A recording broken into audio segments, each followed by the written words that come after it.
Poli, eu sou docente da oncologia aqui da Faculdade de Medicina de Ribeirão Preto. Esse é um pequeno descrição sobre mim. Eu sou oncologista clínico, eu fiz pós-doc no NIH, sou docente da USP desde 2019. Esses são meus disclosures. A gente na oncologia, na medicina de precisão, é uma área de extrema importância também para a indústria e aplicação. Então, a gente tem research fundings de algumas indústrias, BMS, Pfizer, Novartis, GSK, e eu vou discutir pelo menos tudo de dois deles aqui com vocês, que a gente tem feito. Mas eu preciso começar voltando a mais de 20 anos atrás, com essa visão, como o professor Dimas estava dizendo, da visão dele, importante, essas visões de pessoas importantes, são muito importantes para a gente pensar o futuro. O Francis Collins, em 2019, fez um editorial no New England falando sobre o impacto do projeto Genoma para a medicina, e dizendo que em 15, em 20 anos a gente teria uma transformação terapêutica completa da medicina, o que é verdade, impactando o diagnóstico, impactando a terapia, impactando o cuidado do paciente em geral. E é o que eu vou discutir com vocês, o que aconteceu nesses últimos 22 anos, desde que ele publicou essa revisão. Então, primeiro, o que é medicina de precisão? Medicina de precisão é usar informações de genes, proteínas e ambiente do paciente para prevenção, diagnóstico e tratamento. Essa é a definição do NIH mais recente. E em oncologia, a gente usa para substratificar subtipos moleculares, planejamento terapêutico e avaliação prognóstica. Tem impacto muito grande, como nós vamos conhecer, como a gente vai conversar rapidamente. Eu gosto dessa revisão, quem quiser aprofundar, da Nature Cancer de 2021, que ela tem as três grandes áreas que a gente pode ter com o sequenciamento, com a avaliação molecular dos pacientes, mas eu vou focar hoje com vocês em diagnóstico e em risco hereditário. Eu vou começar com vocês com risco hereditário, seguindo hereditário para somático. Então, a primeira pergunta que eu vou tentar responder com vocês é possível aplicar o pensamento de medicina de precisão na prevenção de precisão? Não só o que a gente vai conversar daqui a pouco sobre escolher tratamento, mas entender quem é a pessoa que tem maior risco de ter câncer e tentar evitar esse câncer, tentar rastrear, modificar fatores de risco? Sim, é possível. Para isso a gente precisa conversar rapidamente sobre a arquitetura de suscetibilidade genética ao câncer. Então, se a gente pegar cada alelo e tentar separá-lo em duas características, que seja frequência alélica ou efeito, a gente vai ter três grandes grupos. Um de alelos raros, causando doença mendeliana, então são muito raros, nós estamos falando de famílias, mas de alto efeito, PALB2, TP53, a VHL. Nós temos aqui um pequeno grupo de alelos que são raros, ainda estamos falando de um pouco mais de famílias, algumas populações de efeitos intermediários, aqui na cauda desses genes que nós falamos. E aqui o outro grupo, que é o mais importante para a nossa aula, que são os alelos comuns de baixo efeito. Comum, presente em pelo menos 1% da população, mas de baixo efeito. Ou seja, se ele implica pouco na chance que a gente tem de desenvolver câncer. Eu, por exemplo, tenho um alelo desse para câncer renal, ele aumenta de 1 em 50 mil para 1,1 em 50 mil a minha chance de ter câncer renal. Ou seja, quase nada que tire o meu sono. E como que a gente avalia isso? A gente avalia através de estudos de associação genômica, Genome-Wide Association Studies, em inglês, em que a gente recruta milhares, hoje já nas centenas de milhares de pacientes com e sem câncer, e a gente sequencia ou faz array é muito mais barato que sequenciar, para identificar os polimorfismos que estão mais associados com o câncer. Tá? Então, a gente faz estudo caso-controle, extrai DNA de sangue periférico, faz genotipagem e faz associação ponto a ponto para cada uma das variantes no genoma, para avaliar quais estão associadas. Aqui a gente tem o famoso Manhattan Plot, mostrando as torres de associação. Aqui, por exemplo, 2 torres de associação para câncer renal. O que a gente já conhece depois de 15 anos de associação genômica, de GWAS? A gente conhece hoje 1.918 regiões de risco para 30 tumores diferentes, todos, como eu disse para vocês, com baixo efeito, um odds ratio de 1,2, mas com uma característica interessante: 85% dessas regiões são exclusivas do tipo tumoral. A gente acreditava que se fosse mais compartilhado, mas na verdade ele é muito segmentado por tipo tumoral. A gente tem no laboratório vários estudos, eu não vou trazer para vocês, de estudos de genômica funcional, aprofundando e tentando entender a biologia para cada um desses tumores. A gente faz priorização para cada um deles. Mas o que eu quero focar com vocês hoje é sobre score poligênico. O que é o score poligênico? É o agregador de toda essa suscetibilidade que a gente aprendeu nessas mais quase 2.000 regiões de risco. Então, o que a gente faz é fazer a somatória do beta, do efeito de cada alelo, e com isso a gente consegue ter um único número, um score para as chances que um paciente tem de ter um determinado fenótipo de câncer. Então, aqui a gente consegue então fazer uma distribuição gaussiana e começamos a separar aqui em azul os casos e em vermelho os controles. Isso começa a abrir para a gente a possibilidade de criar scores, criar thresholds, que a gente possa separar um muito alto risco ou alto risco de desenvolver câncer e modificar as estratégias. Porque câncer, como todos os fenótipos complexos, são um agregado de genética mais ambiente. E, obviamente, o ambiente ele responde 90% do efeito do câncer, mas ele é não modificável. E a genética é fixo, 10%. Mas se eu conhecer quem são as pessoas que têm maior risco genético fixo, eu posso caminhar para modificar o risco ambiental. E a gente hoje entende que o 1%, o paciente de muito alto risco de score poligênico em PRS, tem basicamente o efeito de uma mutação monogênica. 30, 35, 40% de chance de desenvolver câncer durante a sua vida. Isso nós estamos falando não de 1% de família, nós estamos falando de 1% da população inteira, ou seja, é um número bastante significativo, que a gente pode aplicar outras estratégias de prevenção. A gente pode, por exemplo, uma pessoa de muito alto risco, que tem uma chance na casa de 80%, 90% de desenvolver câncer durante a vida, em pensar em alguma estratégia invasiva, mastectomia, gastrectomia. Pessoas de alto risco, a gente pode pensar em fazer ressonância magnética ao invés de mamografia para avaliar câncer de mama, fazer colonoscopia mais frequente, fazer CT de baixa dose para câncer de pulmão. E ao contrário também, pessoas de muito baixo risco, eu posso pensar em fazer simplesmente mamografia a cada 5 anos, fazer uma colono espaçada, um sangue oculto. Então eu posso racionalizar e entregar o cuidado, o rastreamento para quem precisa. Quem é muito alto risco, eu vou estabelecer estratégias invasivas. E de alto custo. Quem não precisa, eu vou focar em outros problemas das pessoas. Isso é extremamente interessante, isso abre perspectivas de mudar toda a orientação de saúde pública, mas isso traz um problema para nós no Brasil. O score poligênico, PAR, é dependente da população do diós de origem, ou seja, vejam aqui, é uma aplicação de 17 scores poligênicos em 5 populações. Em europeu para europeu, a acurácia é de 100%. Quando a gente vem para ameríndio, para asiático ou africano, vejam que a queda da acurácia é extremamente significativa, limitando a aplicação disso para a parte clínica. Isso aqui é um estudo nosso, 3.000 brasileiros aqui de Ribeirão Preto, que a gente tem ancestralidade genotipada, toda a genotipagem de DIOS que a gente está andando aqui, e a gente tem aqui a proporção de europeus, a proporção de asiáticos e africanos. Vejam que a nossa população, como é conhecido, é bastante miscigenada, então eu simplesmente aplicar um score poligênico numa pessoa nessa proporção de europeu para as outras ancestralidades, eu vou ter uma queda de acurácia, como a gente mostrou.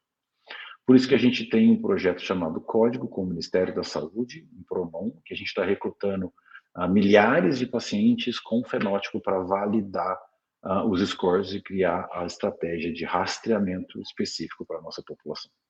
Esse é o site do projeto. O projeto encontra-se no seu ano e meio, na metade do andamento do projeto. A gente está já genotipando as amostras. A gente tem hoje, eu fui checar para vocês o nosso dashboard, 22.000 pessoas recrutadas, a gente já passou da meta, tem 8.000 amostras de sangue no pipeline atualmente para genotipagem, as outras estão sendo coletadas no processo. E a gente espera que esse projeto, aberto a colaborações e interesses de vocês em participar, possam criar score poligênico para câncer e para outros fenótipos complexos. Então, essa é como a medicina de precisão vai impactar a prevenção de precisão. Nesses sendo score poligênico, existem outras abordagens, biópsia líquida, por exemplo, que vão estratificar os pacientes de alto risco para modificar o rastreamento e hábito de vida. Andando para a gente para conversar sobre diagnóstico, eu queria trazer para vocês um exemplo de uma paciente nossa de 37 anos com câncer de pulmão. Vejam aqui toda a massa dela, paciente jovem, 4 filhos, tinha até lesão cerebral, tinha essa lesão grande aqui no pulmão, e só que quando a gente fez a biópsia e sequenciou, ela tinha uma mutação de EGFR, uma deleção de 19. A gente tem droga específica para isso há mais de uma década. Ela recebeu a droga e em 9 semanas veja o tamanho da redução. Isso aqui é um tumor residual, essas áreas são recuperação inflamatória do pulmão, ou seja, essa paciente respondeu muito bem. Então, existe um espaço muito grande na medicina de precisão para identificar quem são os pacientes que respondem aos tratamentos e guiar a sua terapêutica. A gente caminha na oncologia, essas que são as aprovações em 2020 baseados em marcadores moleculares. Vejam que a maior parte aqui de oncologia, você vê aqui toda essa proporção, quase 70%, das aprovações já tinham um biomarcador, ou seja, já tinha uma alteração molecular que a gente usa para guiar o tratamento. A grande questão é que eles não são tão comuns com o EGFR, eles são uma longa cauda de variantes menos frequentes, 1, 2, 3% dos pacientes, o que faz com que a gente precise implementar os Comprehensive Genomic Profiling Tests, ou seja, avaliação sistematizada, não é simplesmente fazer um NGS, mas sim ter uma avaliação correta da parafina, do material coletado, todo um sequenciamento que tem todas as alterações, substituição de base, inserção, copy number variations e fusões que permitam criar um clinical report, um laudo do paciente que ajude nós clínicos a tomarmos as nossas decisões baseadas nas alterações. Então, aqui são só exemplos de tudo que a gente consegue fazer no NGS e colocar, implementar. A gente ainda não tem isso no SUS, por conta de acesso tanto das drogas quanto do exame, mas o rápido barateamento de sequenciamento, a gente, por exemplo, vai receber hoje um sequenciador que cai bastante o preço e permite incorporação disso em rotina no SUS, tem trazido e é uma realidade que a gente espera estar nos próximos anos em todo o país, em todos os hospitais. Então, a gente passa agora na medicina de precisão de ter simplesmente a EGFR, uma alteração pontual, para fazer uma avaliação muito mais ampla de copy number variation, de assinaturas mutacionais, de estruturações de rearranjos, e isso exige também um conhecimento maior da nossa população. Por isso a gente tem um segundo PRONOM, o TRAIL, que está também ativo há 4 meses.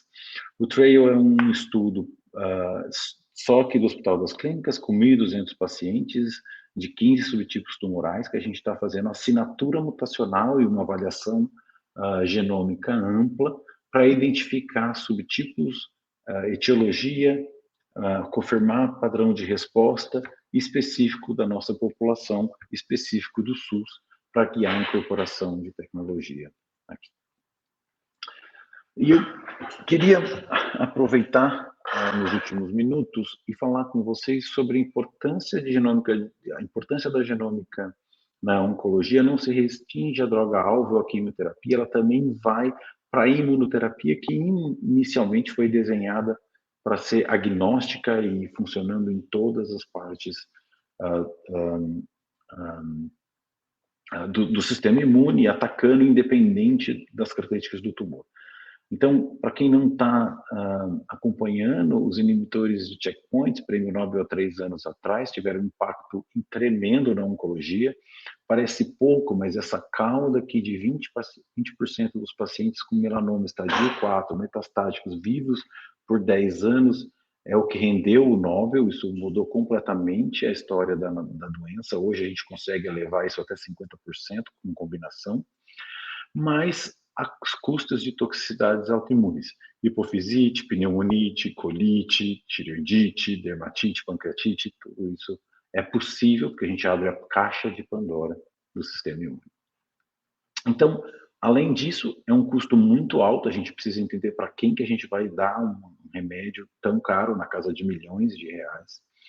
Então, a gente precisa saber, a gente precisa desenhar melhor e selecionar melhor os pacientes. E o único biomarcador hoje utilizado, além de PDL1 e imunohistoquímica, é a assinatura mutacional de TMB, a carga mutacional, TMB. Então, o paciente que tem mais número de mutações, eles apresentam mais antígenos, se eles apresentam mais antígenos, eles têm maior resposta imunológica, é o que a gente usa para tentar guiar. Mas não só, existem várias outras alterações, como perda de MHL, criação de indels, alteração de genes de reparo, assinatura de interferon, várias cascatas imunológicas que modificam a resposta à imunoterapia. Hoje, então, a pergunta de 10 bilhões de dólares na oncologia é qual biomarcador a gente deve usar. Hoje, além de TMB e PDL, nada mais é utilizável, a gente tem fracassado nos últimos 10 anos, e a nossa contribuição do nosso grupo para isso é trazer o componente germinativo, que eu conversei com vocês nos primeiros 10 minutos da nossa conversa, integrado somático. Por quê? Porque os nossos pacientes possuem tanto alteração somática quanto alteração germinativa que podem trabalhar conjuntamente para desenvolver o câncer. E usualmente a gente acaba olhando ou só o somático ou só o germinativo. E nesse projeto que chama-se Clara, que envolve vários pesquisadores da USP, do NIH, de Oxford e do Dana-Farber, a gente tem recrutado 100 pacientes prospectivos de câncer renal e tratados todos com dupla imunoterapia, ipilimumab e nivolumab, numa doação da Bristol e um projeto financiado pela FAPESP e pelo Ministério, para avaliar e coletar amostras seriadas, então, tumor, sangue periférico, biópsia líquida, microbioma, proteômica. A gente faz uma avaliação ampla no que a gente chama de estudo T de translacional, um estudo que está dentro de um pipeline de fase 1, 2, 3, mas já visando a responder o que a biologia do tratamento modifica no paciente de oportunidade para as próximas terapias e para biologia. Então, nesse Claro, a gente está fazendo avaliação, claro, clínica de sobrevida global e sobrevida livre de doença, mas também com radiômica, PET-CT para avaliação de glicose, toda uma avaliação clínica dos pacientes nutricional, toxicidade, COVID, tratamentos anteriores, mas uma avaliação ampla do tumor com RNA-seq, single cell, metilação, exoma, imunistoquímica, avaliação seriada de microbioma e avaliação em sangue periférico, tanto da questão germinativa, quanto de perfil imunológico de PBMC, biópsia líquida e perfil de citocina. Então, essa é rapidamente, nos poucos minutos, tudo que a gente tem feito, esse é o meu grupo. A gente tem, então, rapidamente trabalhado com epidemiologia molecular, genômica funcional, vários estudos grandes de oncologia translacional, e eu não conversei com vocês de oncologia computacional, que a gente também tem alguns estudos em andamento, para tentar melhorar a oncologia de precisão, trazer os próximos incorporações, as próximas modificações, as próximas tecnologias que vão trazer benefícios aos nossos pacientes.